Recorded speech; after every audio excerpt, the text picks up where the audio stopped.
All right, welcome to this is episode 25 of MyFX Buddies, the podcast. Yep, and today is what is today? If you hear like a low voice talking, I'm listening to something that I am addicted to. So sorry about that. Just ignore it. All right. My FX Buddies, the podcast. And I say podcast because there's a blog. And the last blog I gave the wrong thing. Typical of me, right? So the blog is at myfxbuddies.blogspot.com. And this is one of those ones you may want to go to so you can see for yourself. The video will be there. Um, let's see. Spotify.com also has a video.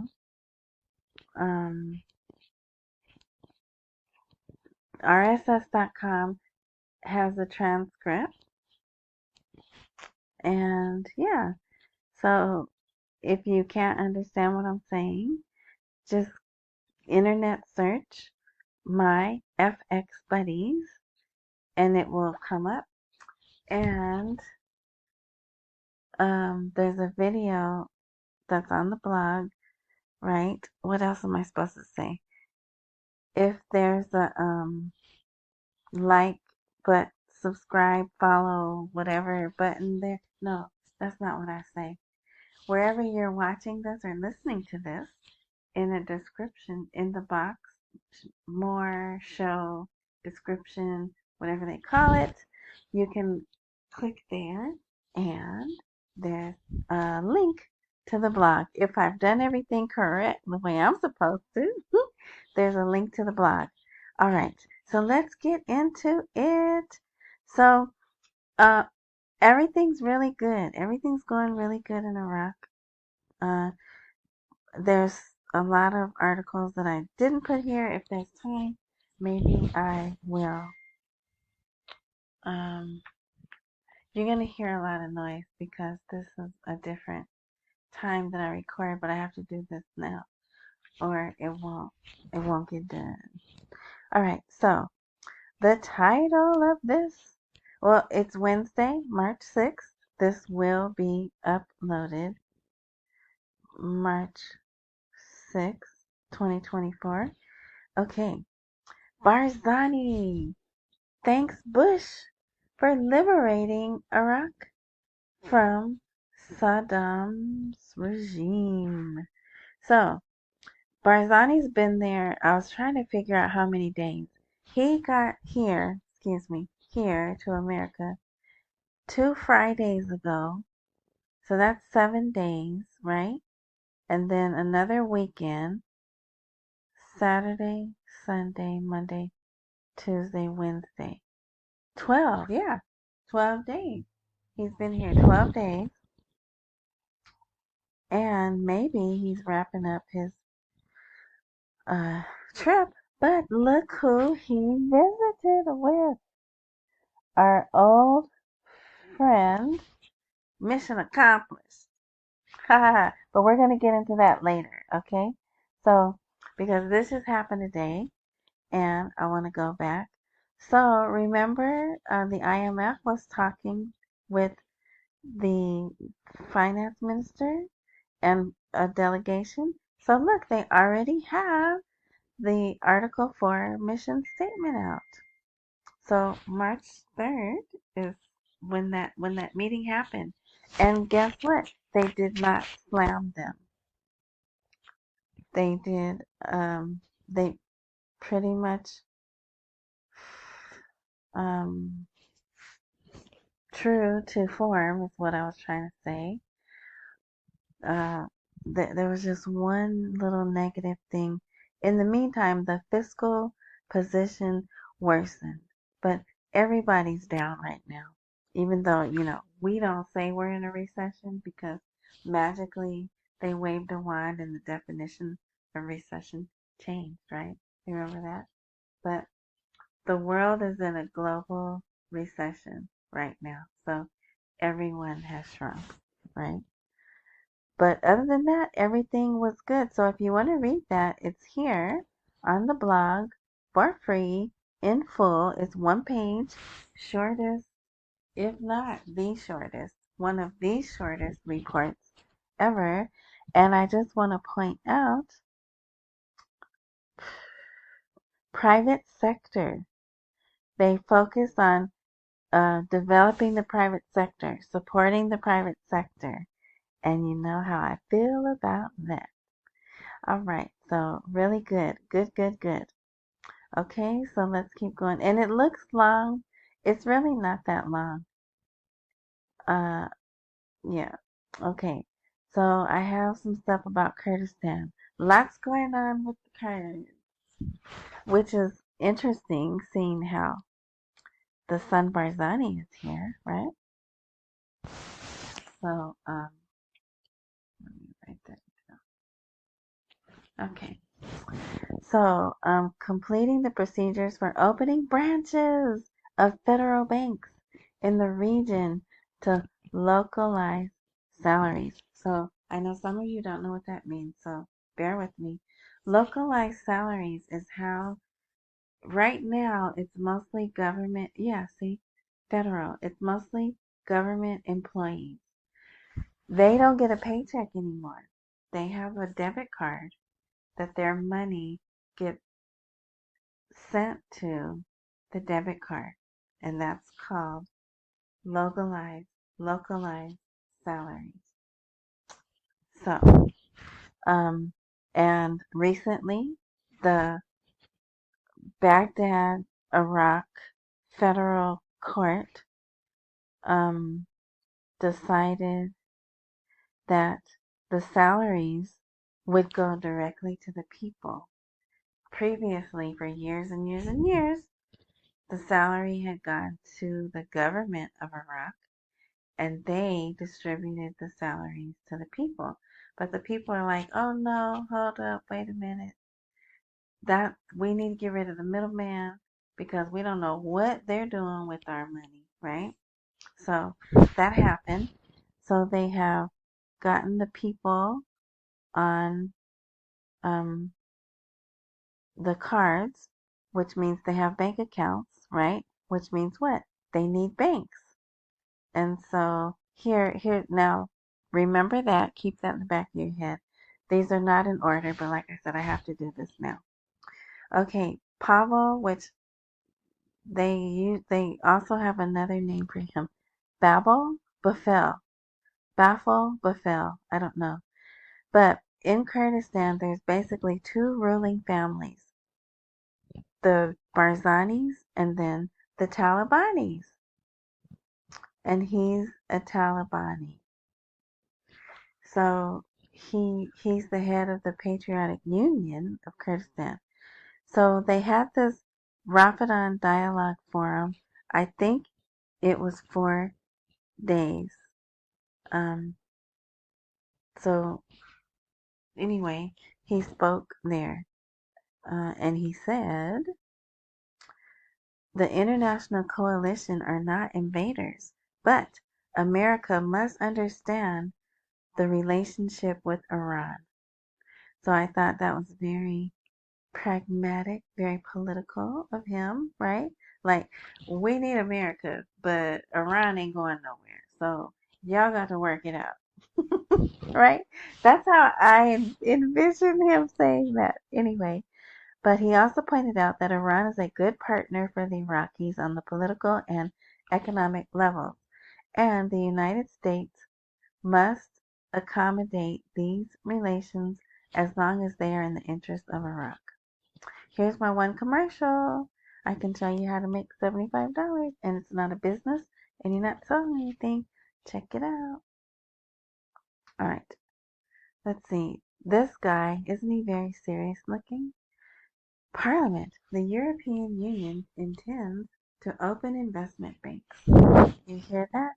EU is opening investment banks. So, um,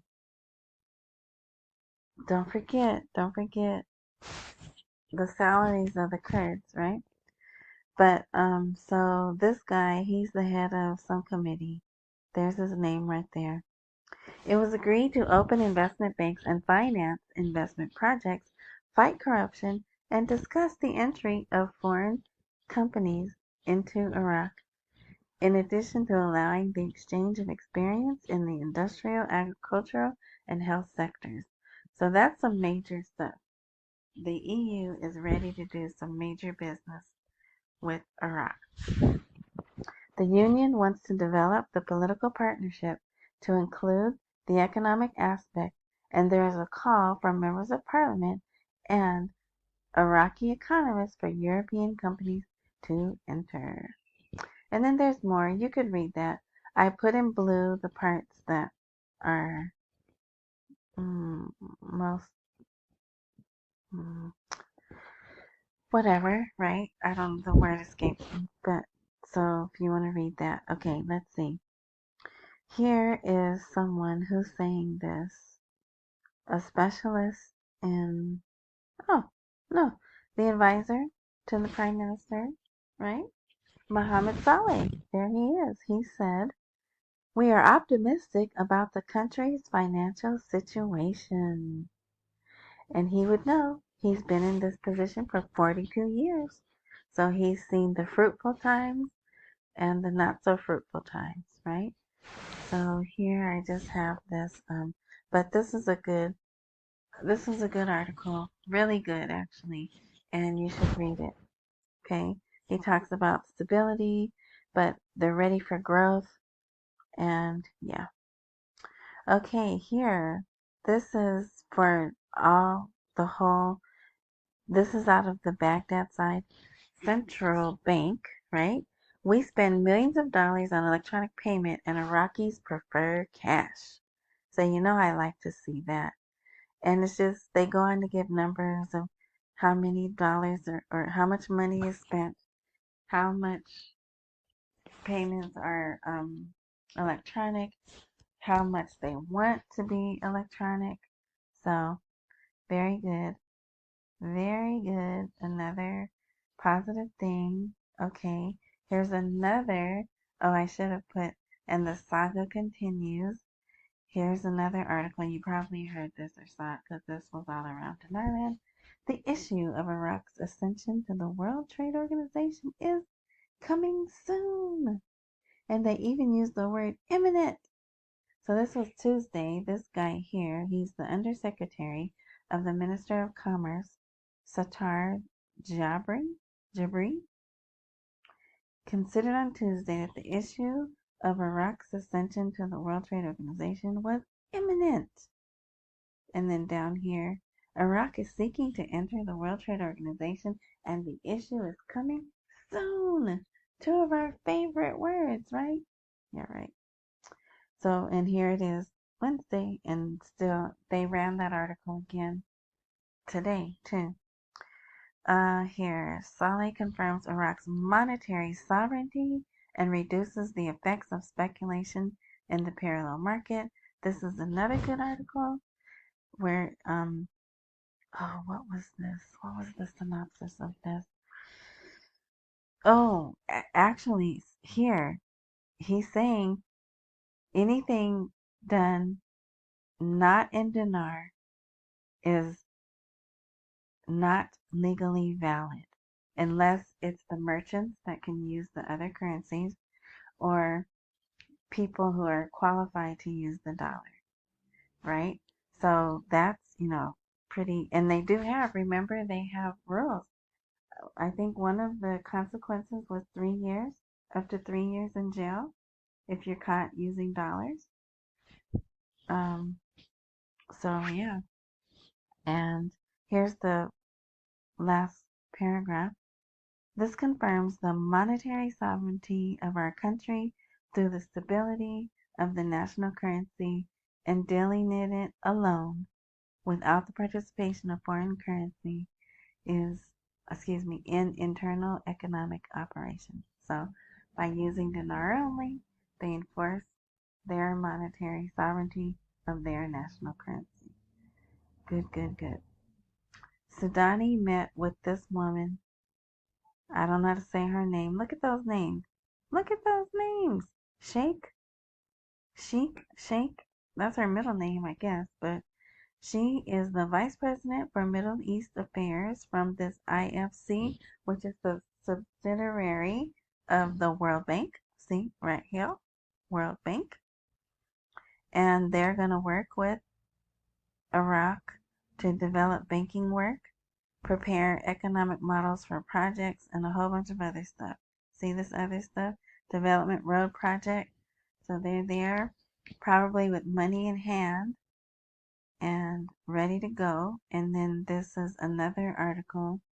This was the official statement from the Prime Minister's office. And here the Sudanese advisor. No, so this is something different. But there's an article about Sudani saying we want your help in developing our banking sector. So, all right, next article. The Sudanese advisor details Iraq's financial situation and addresses exchange rates. Oh, this is pretty much that same. See, even here, 6%. This is pretty much the same article, but it's a little different version that I just read to you about the monetary sovereignty. So that's there if you want to read that. Now remember in the last, I think it was the last one, where it said Iraq wants to be the hub for Africa and Europe and someone else to pass their cables, the internet cables. Well, and then now here we go. Minister of Communications, the Arab Gulf countries and large international companies want to pass their cables through Iraq to reach Europe. So it looks like that's going to happen pretty soon. German investors are looking to invest in the Kurdistan region. Why just the Kurdistan region? Look, the head of the Kurdish-German Friendship Association. Isn't that lovely? So they want to establish business relationships. So they're, another country coming to Kurdistan. Even though they're one Iraq, they go and they deal with them separately. This is an interesting article. There is no solution without banking mergers.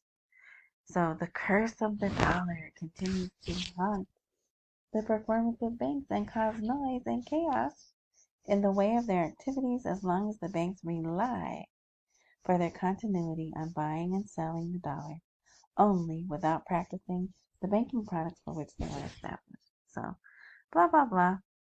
The point of this is he's saying if we don't, there's certain banks that they're not doing things the right way, they're not licensed the right way, and they need to link with the banks that are doing it the right way to cut down the speculation of the dollar price.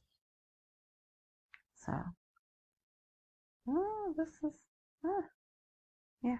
All right, this is interesting. During 2023, 7 Iraqi banks break the barrier of 1 trillion dinars in the amount of their deposits, so a verification that the people are depositing money, right? So they're bringing in their 3-0 notes that they've been hoarding in their homes, but they're still not where they want. They still want more. Here's another article about Maliki, just showing because people wonder, where's Maliki? And this lady is, who is she?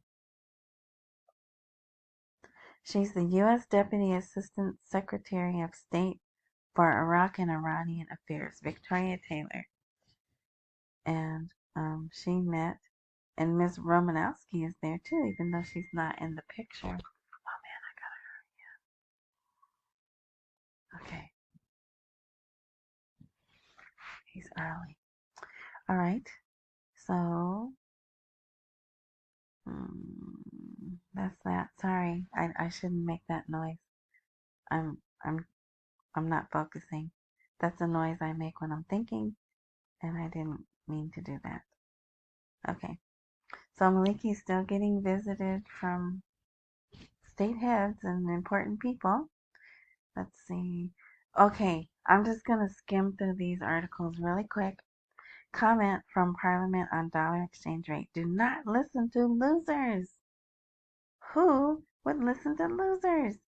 So, so this is it's about here Iraqi dinar, right? Um, about corrupt parties, rumors from them because they're losing. We can't see it. At least I don't think we can see it, but it does seem the dinar is strengthening, right, against the dollar. And that's kind of what this article is saying. But my favorite article is this one. Government weevils.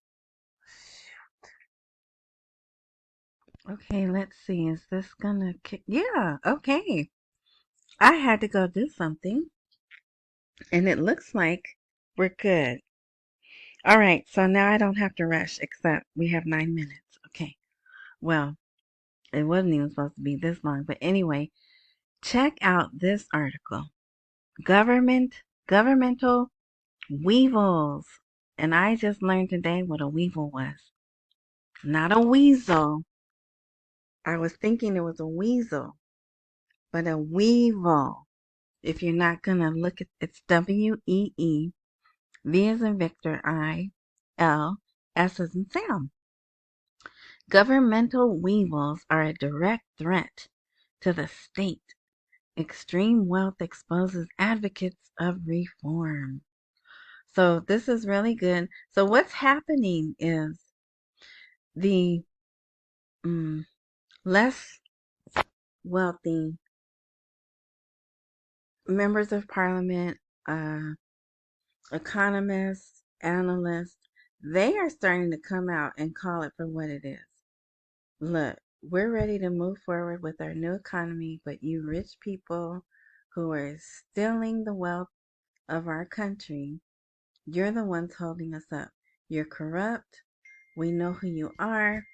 And then also what I thought was interesting is there's a guy, the integrity something or another, came out and said, you know what, this week we're going to arrest some pretty big names for corruption. And we've heard that before and nothing happened. Well, I shouldn't say that. They did arrest some people, but they weren't really big names. But then how do we know, right? How much attention do we pay to what goes on over there to know a really big name? I mean, a Maliki, of course, someone else. There's another guy, I think he's on house arrest. But yeah, so they did actually arrest this one guy. His name is Salami. That's how I remember him because his last name is Salami. But he got arrested for they claim allegedly, right? He falsified the documents of excuse me. Where did you get this? They're politicians, well, and so do ours. I keep forgetting. Politicians have to show their wealth, bank accounts, real estate, cars, everything. And they're claiming he falsified his documents. But today I see where he may get waived. But anyway, so they are making efforts to remove corruption, and that hopefully will give the citizens confidence in the not just the banking system but the government, that they're finally going to do things the right way. So, but that article where they call them weevils, I enjoyed reading that. Okay, let's see. The black dollar is protected by influential political parties that obstruct economic reforms. So, same thing. This is pretty much about the same thing, that it's affluent, rich. They even call them mafias of corruption. So, and it's good. It's kind of, is it going to change anything? Who knows? But at least they're showing the citizens that are paying attention see that there are some politicians trying to make a difference, right? So, but you might want to read that. It says they should be strengthening the dinar instead of trying to smuggle money. All right. Setting a new ceiling. Okay, this is interesting. This came out today, right in time for Ramadan when all the visitors are going to come, right?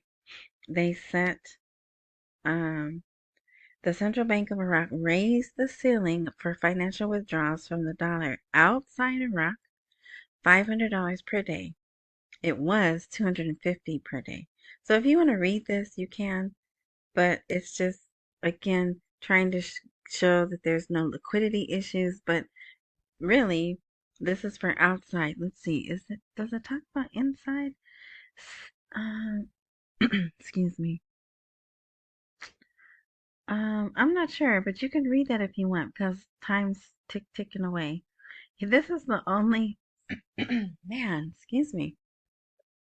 This is the only thing that might be negative. No budget until April. But, my timeline is June anyway, so, but isn't that well, I don't believe in coincidences, but April is when Ramadan ends. They're saying they're not going to look at the budget until April. We'll see. So, is it a delay? I don't know. But, yeah.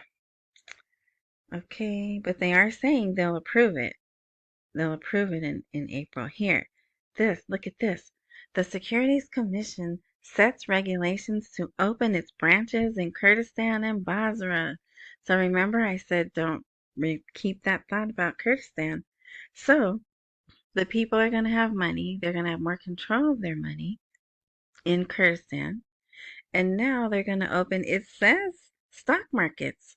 It says opening branches of the stock market in all governance. So if that is correct, they want people to have full access to the stock markets, which is neat. I like that. Okay, so now here, we'll spend the rest of the time on this. So, the Prime Minister of the Kurdistan Regional Government meets former U.S. President Bush. And I said, why is he meeting with Bush? Okay, and he looks old. I mean, I guess he is old, but there I made it big so you can see. And so, um, after posting this, someone brought to my attention this may be at George Bush's house or his library. So here, this plate, look how colorful. And I made a joke. And I said, oh yeah, he brought him a plate because we all gonna be eating now. But it's if you're not looking or if you're not watching the video, they're there very close together. And look at back there. See all those bobbleheads? Those George W. bobbleheads? I don't think they would be in the White House, right? So interesting. But anyway, this is I think a destroyed mosque because this would have been a minaret. So this may be the very famous mosque and minaret that was blown up in Mosul when that was the last place that ISIS terrorized, I guess we could say. So that might be what that is. I'm not certain, but that's definitely a gift from Barzani to Bush. So let's just read this. And there's another article also. But I don't think I have it here. Yeah, It's the one at the bottom. This is the title for the whole podcast. Oh, look, we're already at 30 minutes. And another thing, there's Laura Bush. See right there? Laura Bush. So why would there be a picture of Laura Bush at the White House? So, yeah, this has got to be his home or his library. And it doesn't say where they met. It just says as part of his visit to the U.S., Prime Minister of the Kurdish region, Masrour Barzani, met former U.S. President George W. Bush. Their meeting, Barzani expressed thanks and appreciation to Bush for his support for the people of Kurdistan, blah, blah, blah, blah, blah, right? There's all this, yay, goody, goody, whatever. Um, what I want to show you is, so these are the articles. And let me see. He wished, so Bush had special greetings for Barzani and also expressed his wishes for contentment and prosperity to the people of Kurdistan and all the citizens of Iraq. So you see how he split it up? There's supposed to be one Iraq, but they're not. They're still Kurdistan and Iraq. So, so that's the other article. There's that picture. But I want to show you in social media and on TV. This is a statement of I maybe we'll get an article with these words, maybe we won't. But this is what it says. Washington is not satisfied with what Baghdad is doing towards Erbil. There is pressure from Congress on the Biden administration to solve the Kurdistan region's financial problems. Washington has steps in the event that Baghdad continues to delay the payment of salaries to Kurdistan employees. So remember we talked about that? But that apparently has been taken care of. We'll see. Washington will withdraw the amounts from Iraq directly in the U.S. Federal Reserve and hand them over to the regional government. This measure, now listen to this. This is the last sentence and we're done, okay? This measure does not conflict with Washington's foreign policy because America is still the sponsor of the rights of components in Iraq. So see, we still run things in Iraq. And there it is in black and white. And like I said, I don't know if I'm going to get an article with those words in it, but that went out. Let me see if I can. No, I can't do that. Shoot. Because, oh, well, look. Okay. I didn't want you to see my other Telegram groups. Look, there's Maliki with Halabusi. Anyway, let me see. So here it is. They flashed that on the screen on TV, and that's what it says. So I don't know if I'm going to get an article. I don't think so, but it would be nice. But you can see there it is in Arabic. Okay, so let's close that. All right. So I hope this was helpful. Oops. Uh-oh, did I just close it? No, sorry. I went to the wrong thing. Okay. Let's see. That was Nader. Oh, yeah, just briefly. I know there's something going around. I don't believe that rate of 278. I don't believe that's the Forex rate, but it is what it is. It doesn't matter anyway, right? Because we can't trade on it. But here's another reason. Not only because I went to the same website and I put in Forex and put in USDIQD and got the Forex rate, there's no basis for that rate. When Iraq devalued in 2020, it took 4 days for the rate. They posted it to the CBI, but it took 4 days for the rate to populate to Forex, the open, public, free sites and everything. So nowhere in Iraq have they posted that rate. So that's another reason why I personally do not believe that's the Forex rate. It's the Forex rate. Let me show you. I can show you the Forex rate right now. Right now. You see, I just refreshed. USD IQD 1308 for the bid, 1312 for the ask. That's what I believe the Forex rate is. But you are free to believe what you believe. All right. So, like I always say, accumulate while we wait for the rate to appreciate. Pay all your bills. Don't miss any meals. Thank you for watching. I hope this was helpful. Don't give up. It's gonna happen. We're seeing things we've never seen before, right? It's going to happen. So don't give out. Don't give in. Stay in there with us. All right. Thank you for watching and enjoy the rest of your morning, night, noon, whatever time frame you're enjoying this content. And now I will say, if there's a join or follow or subscribe, click that. And then when I update, if everything goes correct, like technology sometimes does, then you'll be notified that I updated because I don't have a regular schedule. Today's Wednesday. It's probably going to be slow tomorrow. And Friday, maybe if there's something worth reporting, I'll update. But it would be Friday at the very least that I would do another posting. All right. Until next time.